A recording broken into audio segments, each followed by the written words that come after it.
If you're applying for a job, there are two hurdles that you typically need to pass.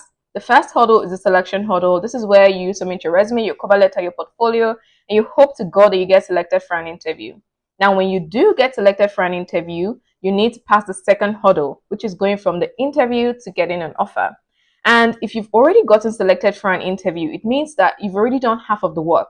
Like your cover letter, your resume has already done the job of pitching you, and you finally have a shot to present yourself to a recruiter, to a hiring manager, and tell them why they should hire you. It's a great opportunity that if you do well, you can get the offer. But if you don't do it well, then you just lose the opportunity, right? So this video is meant to help you increase your chances of going from an interview to an offer. I'm also going to focus this video on how to navigate the interview hurdle, because for the selection hurdle, there's so many things that are outside of your control. For the interview stage, 90% of the factors that determine whether or not you pass the interview are in your control. And so how can you take advantage of it? So the first thing that I did was to determine what industry and what company type I want to work at. For me, the industry was fintech and the company type was a startup. I made a list of all of the companies in the startup industry within fintech that I liked, just to keep it in my brain and understand, okay, these are the type of companies that I want to work at. The reason I did this is to help me fine tune my resume, my portfolio, and my cover letter. Because if I decide to apply to all the different product marketing roles in different companies, then I'm always going to feel like my resume is not standing out enough, etc. So I wanted to give myself a chance at actually getting selected by personalizing my portfolio, my resume to a specific industry and a specific type of company. I also did this because the market right now is very competitive. Like if you apply for one job, there's hundreds to thousands of other people that applied with you. So the more personalized, the more it seems like you want this job, you have more experience, you understand like your own portfolio, your resume, your everything about you is very tailored to the job, the higher your chances of actually getting a foot at the interview door. So I wanted to be able to stand out by taking this step. It is risky. So people would say, oh, but if I personalize too much, I don't get a chance. So what I did was to decide for this week, I'm going to target fintech industry. And if I apply to 100 companies in the fintech industry this week and I don't get anything, then next week my focus would be in education, like in the edutech industry. And I'm going to like, again, personalize my resume, my portfolio, my CV, etc to that specific industry, so that every week I just have my focus on fintech or edutech or e-commerce. So that was my strategy. Breaking down my industry into weeks, saying, oh, this week is for fintech, this week is for edutech, also helped me to organize my folders and organize my brain, in the sense that I could use that one resume, portfolio, and cover letter stack for 1 week, just consistently applying to the same type of companies. Now, after I got the interview for a fintech company, the second thing that I did was to do my research. And this step is very critical. The more research you do, the more your chances of nailing that interview and getting an offer. You need to first of all understand all of the basic things about the company, because this is one thing that people get wrong a lot. You don't want to go into an interview and start asking your interviewer very basic info about that company, or not be able to answer very basic information about their company. So do your research to understand information about the company, the product, recent news, etc. You also want to understand what the marketing team looks like if you're like me and applying within the marketing team, what the product team looks like. You want to understand like the company structure, and you can find this information on like their LinkedIn page or their careers page. You also want to learn more about the people that would be in your interview. So you want to know what they could potentially be looking to ask you. For me, I was applying to product marketing roles, and so the mix of people in my interview was the head of marketing, the head of growth, and head of HR. So I wanted to understand, what is the head of growth going to be looking for from me? What would the head of marketing be looking for from me? And what would the head of HR be looking to see? So it's really important to understand the mix of people that will be in your interview call. If this information is not open to you, then that's okay. But if you do have this information, like you would know if you have them, because within the Google Meet invitation, there's usually like names of people invited. So I just pick the names and go on LinkedIn, look at their job titles and try to understand the scope of what they do. This just gives you more chance to sort of understand how to present yourself for that interview. Now, the third thing that you need to do is to prepare your stories. Now, especially if you're working in marketing or you're trying to land a role in marketing, you need to show how good you are of a storyteller with how your interview flows. In order to tell your story well, the first criteria is to really listen to the questions that you're being asked. If someone asks you, tell me a bit about yourself and your experience, you want to tell a bit about yourself and your experience. Don't just tell a little bit about yourself and forget to add your experience or relevant career information. And listening is a huge part of the job because the recruiter or your hiring manager would typically ask you the questions they want you to answer, but many candidates would sometimes go off point and say things that was not even asked or say something else that's different from the question that was asked. It's important to really answer the question that was asked straight up before you even start digressing or saying any other thing. Another way to get your story right is to make a mental note of the key requirements for that job. Now, if you look at the job description, you'd see all of the things that they expect you to be able to do in order to do the job well, like in order to land the job. For my role in product marketing, that is like being able to launch a product, being able to position a product, being able to conduct market research. So I had to make a mental note of all of these requirements and then build stories around them. Stories are not fake stories. These stories are real stories, real achievements that I want to highlight during the course of my interview. And the reason it's good to build the stories beforehand is that if you don't do them, then you come into an interview and someone asks you, tell me about the time you launched a product. What was your challenges? How did you deal with them? And then you start saying things that are not cohesive. You take up a lot of time saying it, and nobody really understands your process in this, what goals you did. Like, people can't tell the impact of that thing you did because you didn't tell a story. You said a bunch of things that were not cohesive. But if you prepare beforehand and you say, okay, what was a good product launch that I did? And what did I do? What was my process? What was the goal that I achieved? And what was the impact of that launch? You tell that story in your head and you practice it. It allows you to be able to tell it during the actual interview in a cohesive way that makes sense and makes you look good, right? It's also important that when you're telling your story, you highlight the parts that you carried and the parts that your team carried. Now, the fourth thing that you need to do is to practice to build confidence. Telling your story sounds easy because if you've already done all of these things that are in the key requirements in some capacity, it feels like, oh, you already have this experience, you've already done this, so it's not going to be hard to talk about it. But if you don't practice telling this story, you're going to fumble. Like, you're going to be at a time when you're just going to say a lot of words and you'd spend 20 minutes answering one question. You want to be able to tell your story in a concise way. You want to say it confidently so that it's very clear that you did this, that you know what you're doing, you got this job done, and you know how to present yourself. If you practice it, you're going to be able to build more confidence around presenting it, and you're also going to be able to tell it in a more concise manner than if you don't practice it. The fifth thing that I do is to learn to introduce myself for every role. The things that you say during your introduction sets the tone for all of the future questions that you're going to be asked during the course of your interview. And one thing I like to do is to plant seeds. And these seeds are like the follow-up questions I'd like the hiring manager to ask me. For example, when I'm asked to introduce myself, I immediately tell them a brief history of my career. Like, I tell them where I started and how that foundation really helped shape who I am as a marketer. I also focus my story along the key requirements for the job. I don't tell them things that's irrelevant, even though it's an experience that I do have, but I try to focus my story around the key requirements for the job. For example, if being able to track marketing metrics is a key requirement for the job, after I talk about who I am, etc., I would wrap it up with saying, tracking key metrics for every campaign is something that I never miss out on, and I consider it a huge part of what leads to the success or the failure of a marketing campaign. This typically would prompt them to ask me a follow-up question like, when was the time that you track the metric? What type of metrics do you track, etc.? And the reason I do this is that it gives me some sense of control over my interview, where it feels like I'm in control of the questions because I'm leaving these little seeds after every question that is being asked me. and I'm dropping the seeds that inspires a follow-up. It also makes the interview feel more conversational and smooth.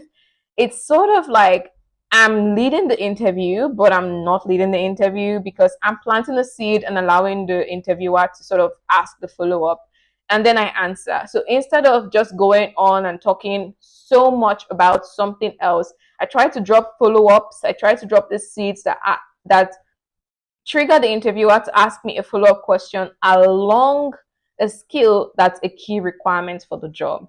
And usually at the end of the interview, I'd have planted enough seeds to cover the 3 or 4 or 5 key requirements for the job. So that by the time the interviewer goes, they're thinking, for this requirement, they told a story that makes sense, that sort of they told a good story for how they tackled this kind of situation. And for this other key requirement, they tackled it this way. And for that other key requirement, they tackled it this way. And they end up having like a well documented understanding of how I could do the job around those key requirements that they're looking for. Now, the sixth thing that I keep in mind is the time.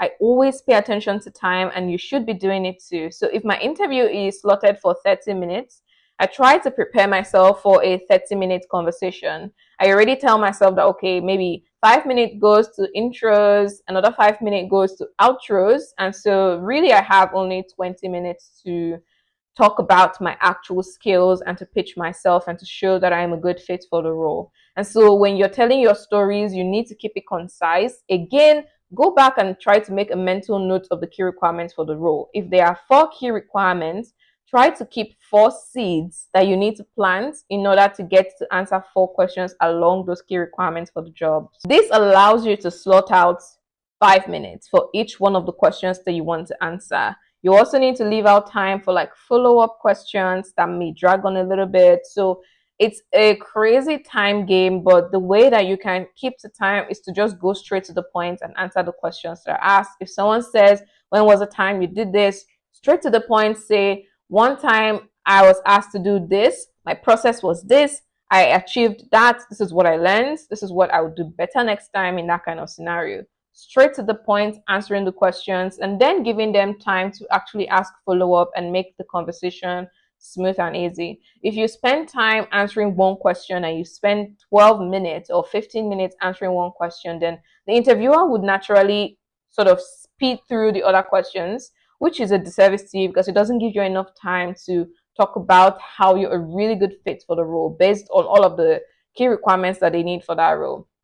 So you need to give yourself time to actually tackle these questions that will determine how they see you when they begin to score you, when they begin to say, oh, how did this person do in this interview?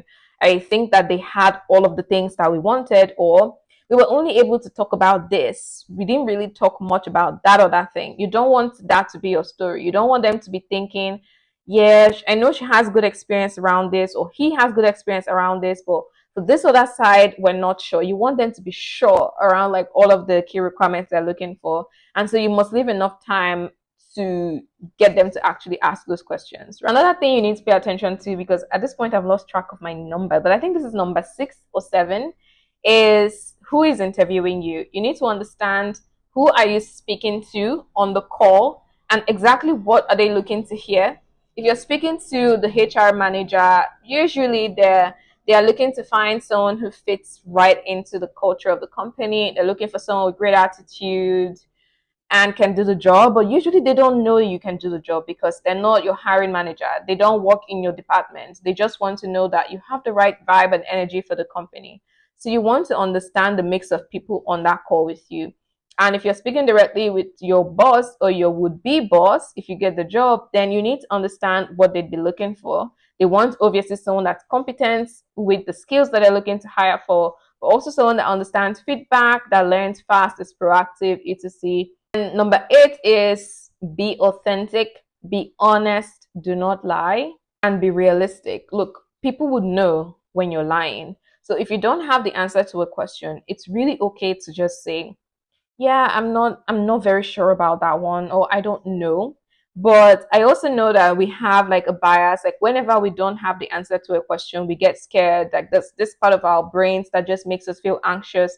It feels like, what if they really needed me to answer this question and I have said I don't know. And so some people would usually lie or make up stories or start telling long-winded stories are irrelevant. What I usually would do is to just tell them that I don't know, but also follow that up with telling them the process that I would go about learning the answer, right? So instead of just saying, oh, I don't know that at all, I would follow up and say, oh, but I don't know this. But in this scenario, I would try to ask my manager, or I would do my research, or I would check here, or I would check there, or I will do XYZ thing.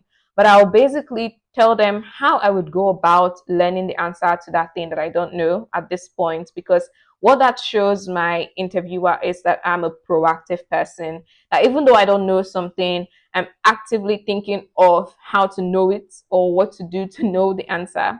So that's a good thing that you can incorporate as well in your interviews. Like, if you don't have the answer, do not lie, do not tell stories, don't get anxious. We're all human beings, we don't have the answers to everything.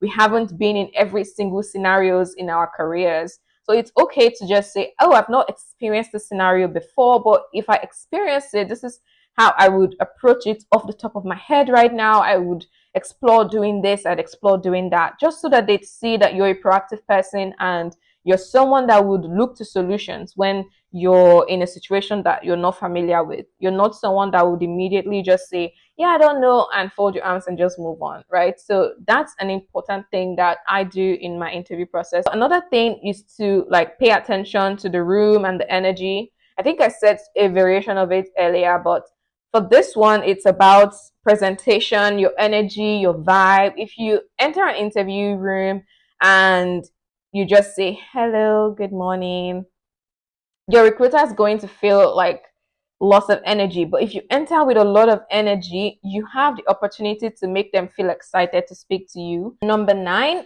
is to pay attention to the time of your interview. And I mean this by what time in the day is your interview. So if your interview is in the morning, many times your recruiter or your interviewer is refreshed and excited to speak to you. You might be the first or the second person they're talking to in the day. And so they're generally excited to talk to you. They would ask you more questions. They would also cut you some slack. Like if you make mistakes, it's a lot easier for them to like cut you some slack and just like let it fade. But if you have an interview that's like towards the end of the day, maybe in the evening, maybe it's a 4 p.m. interview or 5 p.m. interview, there's a large chance that your interviewer has had previous interviews in the day that has sort of made them biased unconsciously, right? If your interviewer has interviewed 10 other candidates or even 5 other candidates before you, and they were all bad candidates, they didn't answer the questions right, didn't seem to be very qualified for the job, and then they get to your call, they are probably already tired because they've been working all day, but also they don't have enough patience. They assume you're going to be bad because they've had like an anchor of bad calls before yours. So you want to be able to understand that, okay, because my interview is in the evening, I need to come into that interview with a different kind of energy. Sometimes they're still going to be really excited and then you're fine. But if you see that the energy is sort of low because maybe they've been having multiple calls, don't just assume that maybe they're not impressed or they don't like what they see or anything like that, to be honest, because these hiring managers and recruiters, they've always got so much going on. So if you see that your interviewer has a down energy, you need to keep your energy up. And this is especially where you need to ask follow-up leading questions. You need to plant seeds more effectively this time because your interviewer may not have the energy to sort of ask as much follow-up questions as they would ask if you were in the morning slot and they were really refreshed and they were excited to speak to you, for example. When you answer a question, you need to drop a seed that makes them ask you the next question without putting an effort into sort of trying to find what next question can I ask you, because they've been asking questions all day and maybe they've been getting bad answers and so they're just jaded at that point. So you need to do a lot of heavy lifting around planting your seeds well and making sure that the things that you say at the end of a question you're answering inspires them to ask you a follow-up question around the key requirements for the job. Number 10 is don't overshare. I've seen scenarios where people go into an interview because they're nervous. they start oversharing and they say things they're not supposed to say.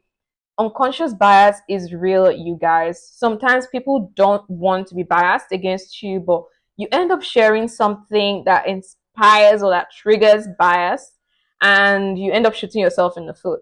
Answer the questions that you're asked and keep it going. Don't try to do too much chit chat. Don't try to seem too cool and try to like say a lot that you end up oversharing, because you might share something that the interviewer does not resonate with or doesn't relate with, and that can cost you their decision. They might. And then number 11, act like you care. When you enter an interview, you want to show that you want to be there. And honestly, if you don't have basic information about the job or the company, it's obvious that you don't care. Like if someone asks you, why do you want to join this company? What is it about us that makes us amazing? You should have an answer. You should have an answer that is intelligent and makes sense, especially to where the company is at. For example, if the company just raised the money, maybe they're a startup and they just raised money and they announced that with the money they raised, they want to focus on XYZ thing. You want to have that information because it is basic information that is publicly available. You don't need to have very in-depth, very detailed information about a company, but having the basic information that you can find on their website or on their social media page is the barest minimum. You also want to have the right energy and you want to answer questions like you do care. Because if you enter a job interview and they ask you, how are you? And you say, fine. And they ask you, are you excited to be here? And you say, yes. That feels sort of too straightforward in a way that it feels like you're not really excited about being there. So you want to act like you care for the job and that you're excited about being there. Now, I know that this video is long, but I wanted it to be in depth. I wanted it to be packed with all of the things that I have done to land jobs after an interview. And I hope that they have been helpful and that they're practical enough for you to incorporate. I also know that they seem like a lot, like there's been 10 to 11 things that I have listed in this video, and it is a lot, but it is also what is required for you to go from doing your interview to landing the job, because 99% of other people in the job market may not be doing it. If you want a chance to stand out, then you have to do the things that other people are not doing so that you're more remembered, so that it's easy for someone to make a decision that you're the one instead of someone else. The market is very competitive, and for every role that people put out, there's like hundreds to thousands of people applying. So you want to make it easy for a company to decide to hire you instead of all the other hundreds of amazing candidates that apply.